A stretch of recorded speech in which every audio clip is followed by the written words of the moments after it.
Hi, my name's Rob Liddiard. I'm one of the co-founders and the CEO at Yapster. Today, I'm going to talk to you about the role of data in modern leadership and how leadership and influence can actually be tracked, understood, and improved these days.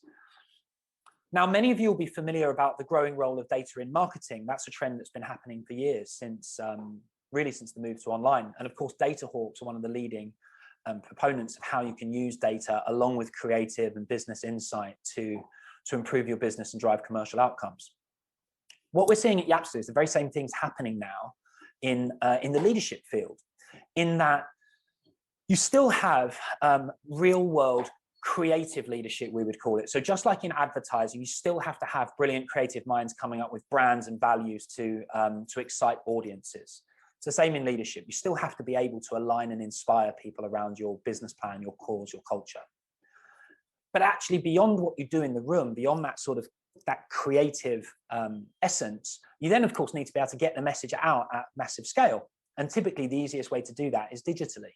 And when you get a message out digitally, it leaves a data footprint, which means that you can analyze how effective your leadership messages were and optimize them to make sure that it is, in fact, achieving what you want it to. Just like when you spend money on a marketing campaign, you want to know how many people saw it, how many people clicked through, and whether they took a valuable action as a result of that campaign. We call it social leadership at Yapster. It's the mix of conventional leadership communications with social media, digital platforms that enable you to combine those two things and throw off data that you can then analyze. When we talk about social leadership, we like to explain, and I'm going to now, using an image on screen, that leadership's always changing, and it always has. What you can see here on the images in screen is that every time through human history, the history of leadership, the primary technologies underpinning communication in society, every time they've changed, so has the dominant type of leader for that era. And it's led us to the social leaders era. So if you're looking through, I won't dwell on all of these, but look at that image of the Churchillian radio orator. If any of you have ever seen the movie The King's Speech, that is all about that time in history where a monarch with a stutter that was not well set up to be a radio leader, but had been perfectly fine in the age of the press release, issuing newspaper clippings and standing on balconies waving, had to get speech coaching in order to be able to persuade his subjects to fight the war effort, right? Had to become a leader for the new era. You jump forward to the advent of colour television, and that handsome man there's Ronald Reagan, who started off as a bit of a joke candidate to be the leader of the free world. But because he had a 40-year career in TV and media before, TV and film, he was uniquely comfortable speaking into a camera and making 300 million Americans feel like he was their wise, trustworthy uncle. And he ended up sweeping away his political rivals. You jump forward to the advent of the smartphone, which remember was only in 2007, and that's ushered in the age of the social leader. Everybody that you're leading today has a smartphone. That means you can use technologies like Yapster to speak directly to those people, not just through cascade management that leaders for the prior era were able to rely on solely. So when we talk about social leadership, that's what we mean. Now let's talk about the data elements. So social leadership can be practiced through 5 activities that any social leadership platform like Yapster would need to support. You need to be able to broadcast, i.e. post, we like videos, post, for example, a CEO update to everybody in the organization explaining what's going on in the business. You need to be able to engage. So that means to tap sort of hearts and claps and thumbs up emojis, but also to be able to comment on other people's broadcasts so that you're showing what you value from a culture perspective, showing your people that their ideas and their colleagues' ideas matter because they can see you actually commenting and engaging on other people's content. And then you've got what we call yaps, but that's direct messaging. So being able to send someone a personal message. Let's say you've had somebody that's about to get a long service award, or God forbid, somebody coming back from long-term sick. It would be creepy if you sent them a WhatsApp message on their personal device, but if you send them a message within a controlled network on a one-to-one basis, you can massively create stronger bonds, loyalty, and affirm your culture. From a group message perspective, when you do a site visit, it's a tragedy, given that you're some of the scarcest, most expensive people in your organization, it's a tragedy when you only talk to 3 people out of a team of 20. A group message lets you talk to the whole site, people that were working at the time, but also the people that weren't. Means that you can give positive feedback, you can give areas for improvement, you can tell them when you're going to be doing your next site visit, or roughly, so they don't prepare too much for you. And again, you can create these really meaningful connections with people that you don't get to see very often. You can't see them if you're leading a multi-site organization. So that's what social leadership looks like. It's just combining those 5 activities and then looking at the data to see how much did you do, what are your activity levels, and how effective was it? How much influence did you have with the people that you were seeking to influence across broadcasting, reacting, commenting, group messaging, and direct messaging? At Yapster, we've developed something we call social leadership analytics, developed by my colleague Claire Macotta. We sometimes call it the Macotta Index to tease her, that actually stack ranks all of the leaders within our platform, confidentially, of course, unless you want to know your own numbers, to see what level of activity and influence you have within your organization, and then benchmark that next to other leaders out there in relevant businesses. And today I'm delighted to share an excerpt of a video conversation that I had with Neil Sebba, the MD of Tost and colleagues. Neil has had just an incredible year, I think is the only way to say it, like many of us have, coming out of coronavirus lockdowns, central London primarily is in Tost and quick serve. A lot of their business has been office workers, typically grabbing lunch, healthy lunches. So they went through administration that was publicized. The management bought the business out of administration, and then Neil has been leading a turnaround of that business, cultural and financial and operational turnaround since. And practicing social leadership has been one of the central techniques that Neil's employed in order to hold that team together through adversity and then grow on the other side successfully as we come out of lockdown. And Neil has a finance background. He's not a mad extrovert like some of us are. And so listening to him talk about his social leadership journey and what it is that he's done and why that's led to him being top of our global social leaderboard rankings, I think is really interesting and instructive.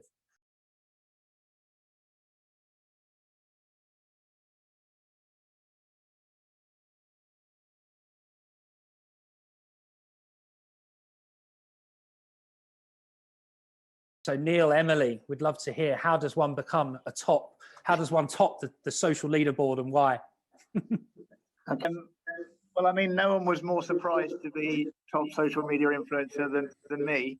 But it does mean, I think, now that we get to go on holiday, doesn't it? Because we're allowed special passports to go to exotic places. So that's something. Look, I mean, our business has been through a hugely challenging year, as everybody has, I'm sure. And we were fairly early on in the pandemic. It became evident that the corporate structure we had wasn't going to work, and so we've been through a process of corporate rescue and effectively a management-led rescue. And in doing that, we've recruited back 50 or so people who used to work in the old company and worked from the brand and loved the brand. And I suppose that's important because where we've come from in this process probably defines how we've approached it and how we've used Yapster to really. I mean, we've been in and out of lockdowns in our business 2 or 3 times now, and a rescue, and it's become more and more important for us to communicate effectively with the team. I mean, pre-COVID, the idea of doing a video and talking to the team live would have filled most of us, including me, with dread. But now we do them every week, and they're kind of almost second nature. It's just, in the current environment, it's just how we communicate to our team, and it's so important because we're all disparate. Even when we're open, we're all disparate, let alone at the moment while we're closed. So did you feel a bit weird at first, Neil? Like, was it something that you said came naturally to you? I'd be interested in Emily's view, as well as to if she's seen any change. Emily will give you Emily will tell you how unnaturally it came to me, and how yes, how she spent 6 months beating a video out of me. But yeah, I mean, now you get to the position where you do it without notes, and you can record a 3-minute video, first cut, and you get across the messages you need to, because you just get used to it. But no, I mean, initially I hated it, and I still hate watching them back, but I'm very, very glad we do it. It's very important, and you can see from the responses you get from the team that they're very glad, especially while we're in lockdown, right? But were you surprised to see the penny drop, Emily? Yeah, so it was quite interesting because he's exactly right. It was very tough to get him, and it was like a constant, like, they need a video, we should do a video, we should do a video. It's much more engaging. The millennials, they want to see you, they don't want to just read your writing, rah, rah, rah. And you know, his first one, you could tell he was a bit nervous about it, but it was really good. And it took like 3 or 4 for him to actually, and now I'm like, oh, we're due comms. He's like, I know, I've got a task. I actually really enjoy it now. I'm actually looking forward to talking to the team. And you can see the way they respond to it. They really, really do. They actually all log in online and they respond, thanks, Neil. And the comms is so important to actually hear face to face rather than just reading an email or a message of sorts. It's actually, I would say, the main thing that's actually changed Yapster for us was the video comms. Was it? Do you do mainly recognition and like sort of soft and cuddly stuff? Do you do operational things? Is it a mix? Like how much would you say it's fun and playful versus serious and informational? I would say at the moment it's mainly driven by 2 things. One is updates and informational because of the situation we're in, and secondly it's just a need to reach out to them and keep in contact with them. So I think we started quite just feel good, and that was the way I pitched it to the team. Was like, oh, it's a feel good news feed, you'll only hear good news on it, and it was quite lackadaisical in that sense, and I quite relaxed. But then now we've actually realized, hang on a minute, we've actually got a really good audience, we can communicate. So we launched our behaviors on it and various different bits because they're actually logging in on their own. It's difficult to get the team to log in. You need to make it personal and relatable for them to actually choose to go in, you know, rather than, yeah. The feed was. Can I ask how many of your, so what percentage of your team do you have signed up? Just 98%. 100% onboarded, but 96% weekly active, 50% actually engaging with content on a weekly basis. So yeah. That's amazing. So it's a small team, and they're a team of people who, as I say, we've been through a bit of a nightmare journey together in some respects. So, you know, we're quite a close bunch, even though we're still very disparate. So yeah, I think the news feed is generally quite light and quite you know, entertaining as you'd expect. But we actually had this conversation on our management meeting this morning that, you know, actually those people that aren't engaging with it are potentially missing quite important news, because, you know, it is my main way of telling the store team what's going on in the business. And if they don't engage, they are going to miss out. We are making sure that, you know, we want to make sure that everybody actually understands that, because some of them will still be a bit reticent about it, whether they actually look at anything when they log in. Of course, you don't know. So, but yeah, I mean, it's a tremendous force. It's become a tremendous force for good in the organisation, which has almost been born out of COVID, I suppose.